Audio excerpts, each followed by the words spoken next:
जय श्री कृष्ण, जय श्री राधे, श्री वल्लभाधीश की जय। नमो भगवते तस्मै कृष्णायाद्भुत कर्मणे रूप नाम विभेदेन जगत क्रीडति यो यतः। प्रभोर्नंद कुमारो में स्वामिनी वृषभानुजा कृतार्थोऽहं कृतार्थोऽहं कृतार्थोऽहं न संशय। 1 मिनिट हरिनाम कीर्तन करीशु। राधे कृष्ण गोविंद गोपाल राधे माधवा, राधे कृष्ण गोविंद गोपाल राधे माधवा, गोविंद राधे माधवा, गोविंद राधे माधवा, गोपाल राधे माधवा, गोपाल राधे माधवा। राधे कृष्ण गोविंद गोपाल राधे माधवा, राधे कृष्ण गोविंद गोपाल राधे माधवा, गोपाल राधे माधवा, गोविंद राधे माधवा, गोपाल राधे माधवा, गोविंद राधे माधवा। प्रिय आत्मीयजनों, राधे सत्संग में आज आपणे सत्संग विषे समझशुं, परंतु ते पहला आप आ सत्संग पसंद होय तो तेने लाइक करी आपना मित्रों पण ते लाभ ले तेम इच्छता हो तो शेर करी देशो। अने राधे सत्संग चेनल में जो प्रथम वार सब्सक्राइब न करी होय तो सब्सक्राइब करजो, जेथी आपने हर हमेशनी जेम आवता दरेक सत्संगनी नोटिफिकेशन थी जल्दी थी माहिती मળી શકે। सत्संग तो આપણે નિત્ય કરવો જોઈએ તે જાણીએ છીએ, પણ સત્સંગ એટલે શું? પુષ્ટિ સત્સંગ શું છે? સત્સંગ કોનો કરવો? સત્સંગની આવશ્યકતા શું છે? સત્સંગનો હેતુ શું છે? 84-252 વૈષ્ણવ વાર્તા ચરિત્રોના સત્સંગનો મહિમા, સત્સંગનું ફળ વગેરે વિશે આપણે જાણીશું। જેવી રીતે યોગી પુરુષ સ્વાભાવિક રીતે જ ચાલતા શ્વાસને પોતાની ઈચ્છા પ્રમાણે ચલાવે, ઠંડી લાગતી હોય તો શરીરમાં જેટલી ગરમી વધારવી હોય તેટલી વધારી શકે, ગરમી લાગતી હોય તો પ્રાણાયામ દ્વારા તેના સહારે ઠંડક અનુભવી શકે, યોગાભ્યાસથી બેઠા બેઠા જ દોડ્યા સિવાય તે જ શ્વાસ કે શરીરમાં ગરમી લાવી શકે, પણ એ સામર્થ્ય દરરોજ જ્યારે તેણે યોગીએ પૂર્ણ અભ્યાસ કર્યો હોય ત્યારે જ આવે અને પોતાના શ્વાસ ઈચ્છા અનુસાર ચલાવવા વ્યાયામ કરે।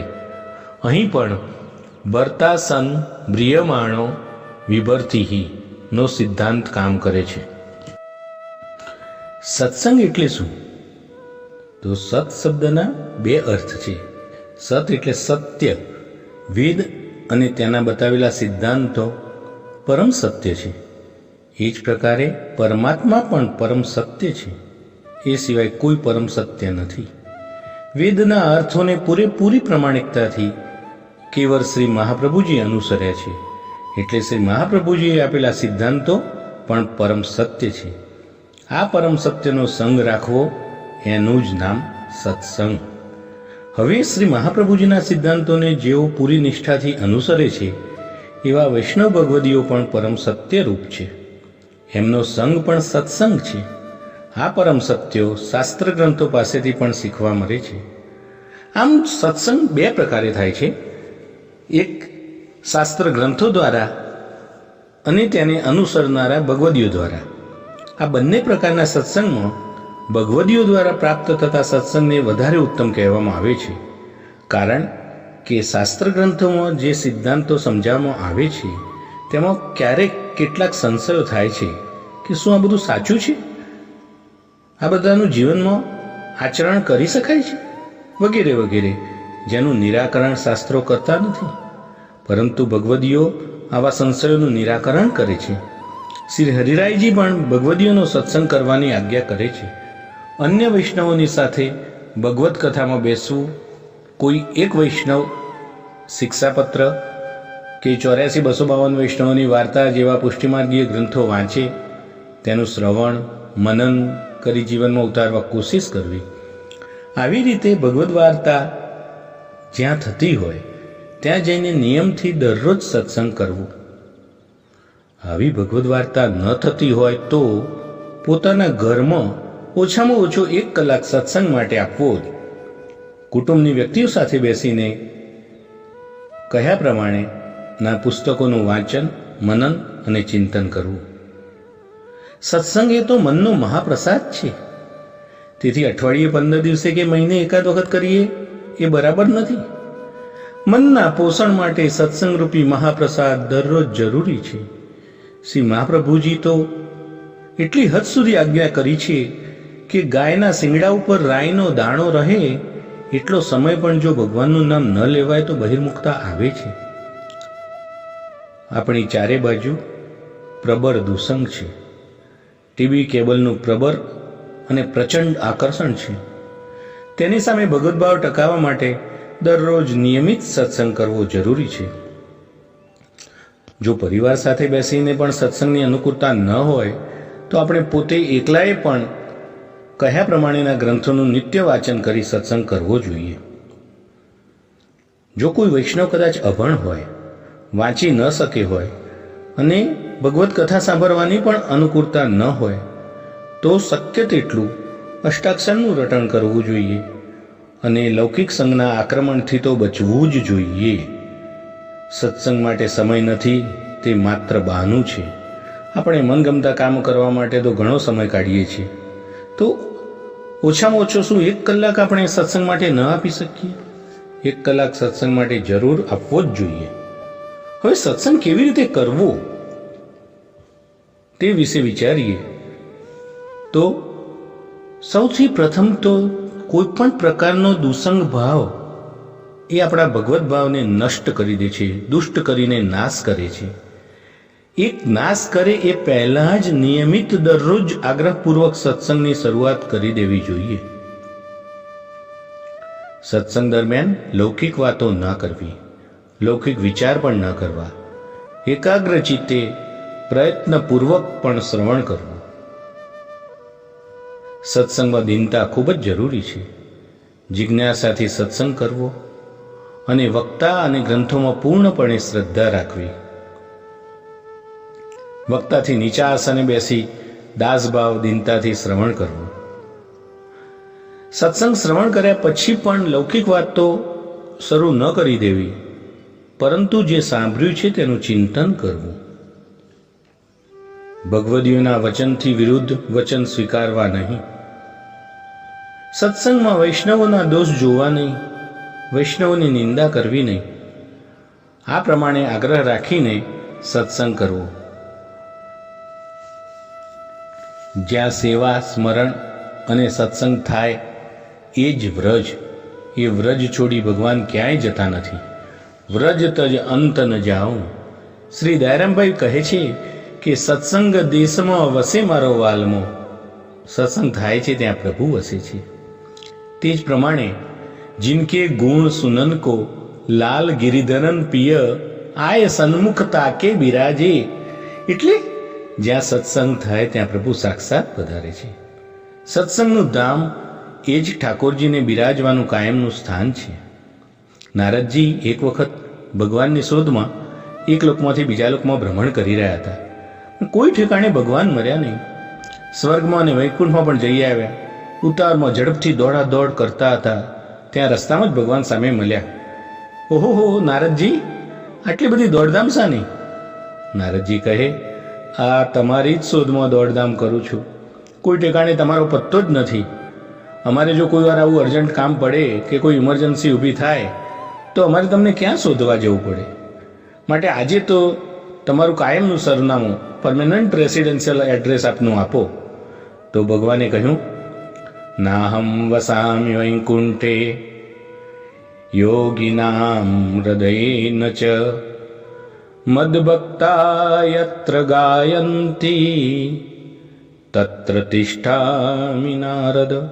હું વૈકુંઠમાં રહેતો નથી, યોગ્યોના હૃદયમાં પણ રહેતો નથી, પણ મારા ભક્તો જે અમારું ગુણગાન ગાય છે ત્યાં જ હે નારદ હું રહું છું.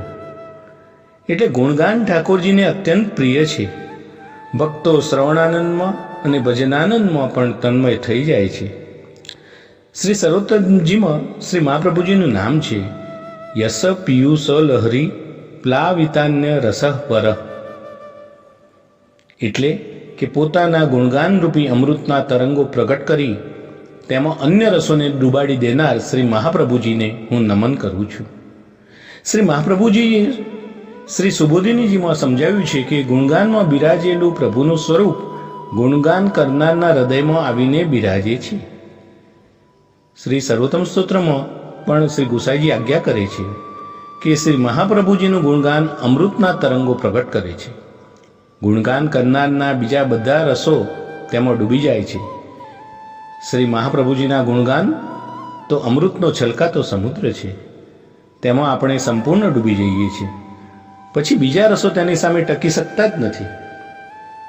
સેવા, સ્મરણ, સત્સંગ એ જ સાચો ત્રિવેણી સંગમ છે.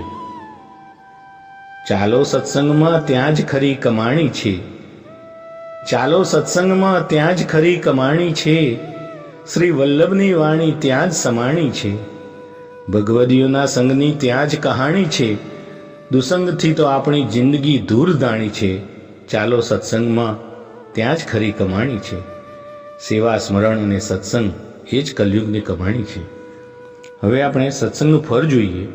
ભગવત કૃપા ભાવ શુદ્ધિ, ભાવ વૃદ્ધિ, ભાવનું પોષણ, ભાવનું રક્ષણ, પ્રેમ વૃદ્ધિ, હૃદયની શુદ્ધિ, પ્રભુ પ્રત્યેનો પ્રેમ વધે અને સાથે સાથે આપણો પરસ્પરનો પણ એકબીજાનો પ્રેમ વધે, તે વધારામાં.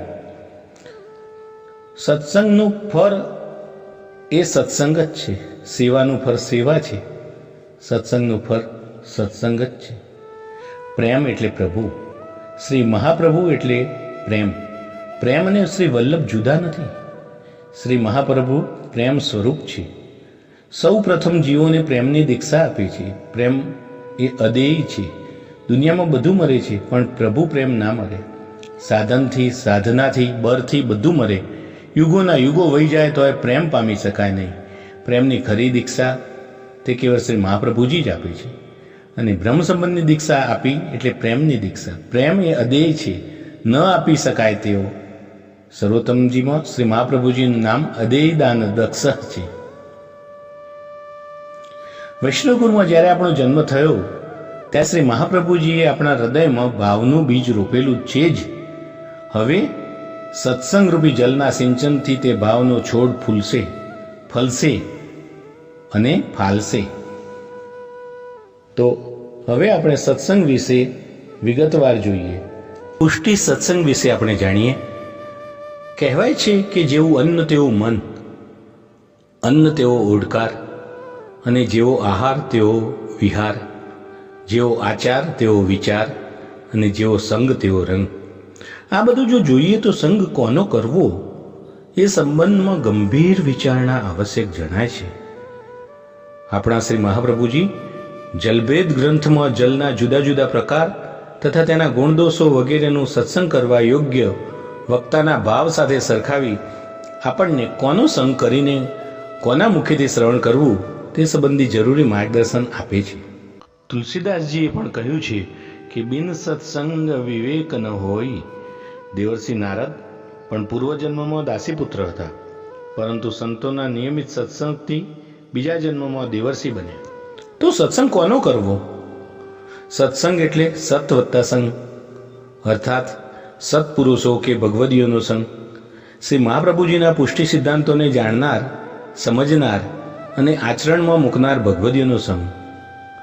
જેની મન, વાણી અને ક્રિયામાં એક વાક્યતા હોય તેવા વૈષ્ણવોની સાથે સત્સંગ થાય, પરંતુ ગમે ત્યાં અને ગમે તેની સાથે થાય નહીં. શ્રી મહાપ્રભુજીના ચરણ કમલોમાં દ્રઢ આશ્રયવાળા, નિરપેક્ષ, શ્રી ભાગવતના તત્વને જાણનારા અને શ્રી કૃષ્ણજનો સાથે સત્સંગ થાય. પરંતુ આવા ભગવદીઓ આ કરાલ કલિકાલમાં મળવા દુર્લભ છે. આથી 84,252 ભગવદીઓના ચરિત્રો નિત્ય વાંચવા, વિચારવા અથવા વલ્લભીય જનોના મુખેથી શ્રવણ કરવા સદા ઉત્સુક રહેવું જોઈએ. હવે આપણને પ્રશ્ન થાય કે સત્સંગની આવશ્યકતા શું છે?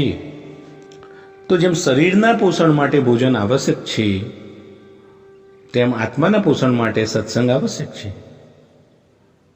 આપણે આગળ જોઈ ગયા કે સત્સંગ એ મનનું પોષણ છે.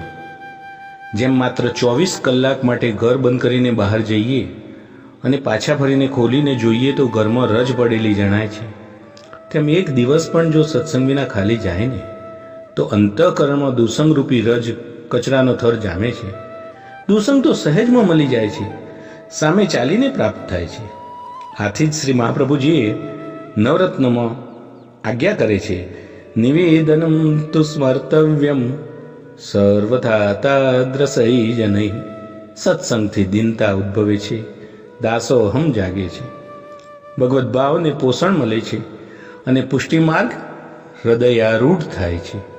જે ગ્રંથ સાથે સત્સંગ કરવામાં આવે છે તે ગ્રંથ પ્રગટ કરતાનું અધરામૃત આપણા કર્ણપુટ દ્વારા હૃદયમાં પ્રવેશ કરે છે. 84,252 ભગવદીના ચરિત્રો વાંચતા અને શ્રવણ કરતા આ મહાન ભગવદીઓનું સાનિધ્ય આપણને સાંભળે છે, તેમની ચરણ રજ આપણને પ્રાપ્ત થાય છે. તો આવા સત્સંગનો હેતુ શું છે? તો સત્સંગનો હેતુ છે સ્વમાર્ગીય કર્તવ્ય અને અકર્તવ્યનો નિર્ધાર કરવાનો. ભગવદ્ શાસ્ત્રો અને શ્રી મહાપ્રભુજી રચિત સ્વમાર્ગીય ગ્રંથોમાંના સિદ્ધાંતનો 84,252 ભગવદીના ચરિત્રો સાથે એક વાક્યતા સમજવાનો. વળી આ મહાન ભગવદીઓ કેવું જીવન જીવ્યા હતા અને આપણે શું કરી રહ્યા છીએ તેનું ચિંતન મનન કરવાનો. તો શ્રી ઠાકોરજી શ્રી મહાપ્રભુજીની પ્રિય, અપ્રિય, ઉત્તમ, હીન વગેરે શું છે એવી તત્સુખ ભાવનાનો વિચાર કરવાનો. આમાં એક જ વિચાર કરવાનો છે, તત્સુખે સુખિત્વમ પ્રેમ લક્ષણમ. બીજું છે લૌકિક ભાવ.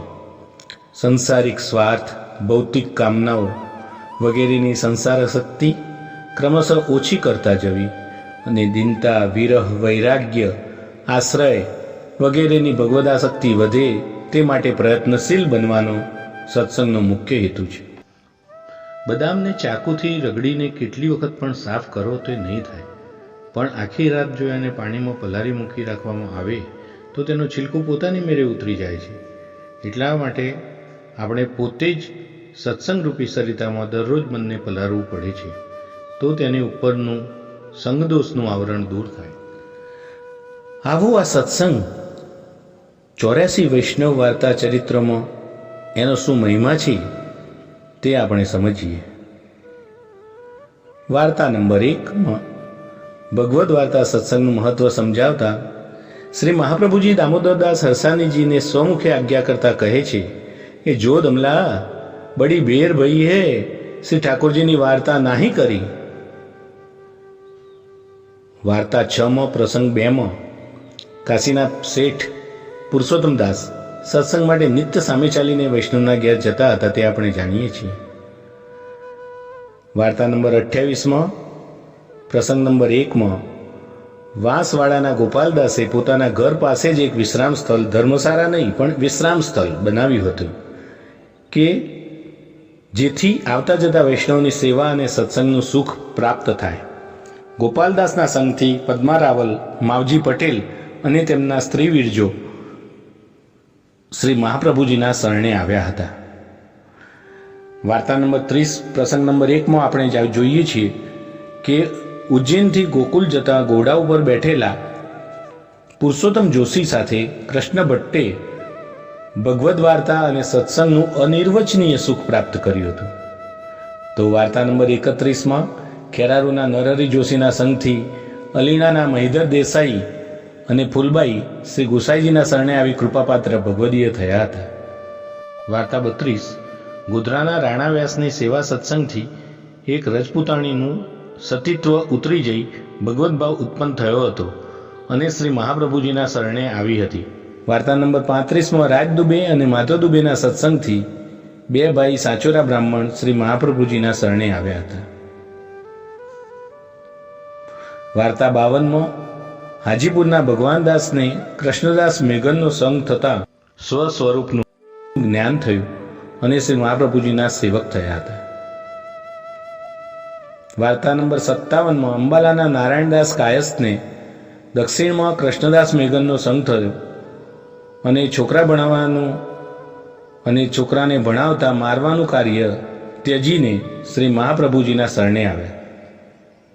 તો જનાદર ક્ષત્રિય વાર્તા નંબર 68માં વાસુદેવ છકડાનો સંગ થતાં શ્રી મહાપ્રભુજીને શરણે આવી તેમના કૃપાપાત્ર ભગવદીય થયા.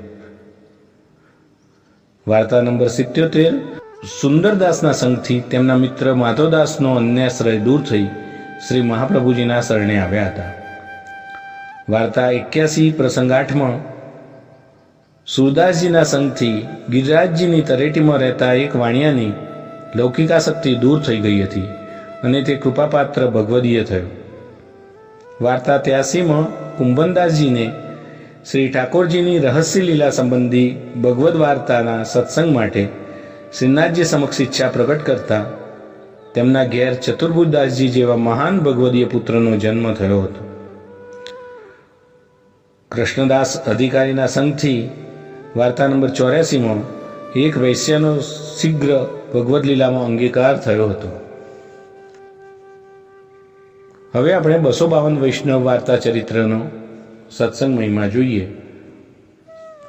વાર્તા નંબર 2માં કૃષ્ણ ભટ્ટજીના ઘેર નિત્ય નિયમપૂર્વક શ્રી સુબોધિનીજીની કથા ભગવદ વાર્તા સત્સંગ થતો હતો. બીજા પ્રસંગમાં કૃષ્ણ ભટ્ટજી અને નાગજીબાઈએ એકાંતમાં 40 દિવસ સુધી બેસીને સત્સંગ કર્યો અને તેઓને દેહાધ્યાસ બાધક થયો નહોતો. તો એ જ વાર્તાના પ્રસંગ 13માં જ્યારે કૃષ્ણ ભટ્ટ અને ચાચા હરિવંશજી રાત્રિના એકાંતમાં બેસીને સત્સંગ કરતા હતા ત્યારે શ્રીનાથજી ભગવદ વાર્તા શ્રવણ કરવા પધારતા હતા, કારણ કે શ્રી ઠાકોરજી ભગવદીઓની વાર્તા શ્રવણ કરવાના વ્યસની છે. વાર્તા 3માં ચાચા હરિવંશજીના સંગથી ગુજરાતના વનમાં રહેલી ભીલડીઓને ભગવદભાવ ઉત્પન્ન થતા સેવક થઈ હતી.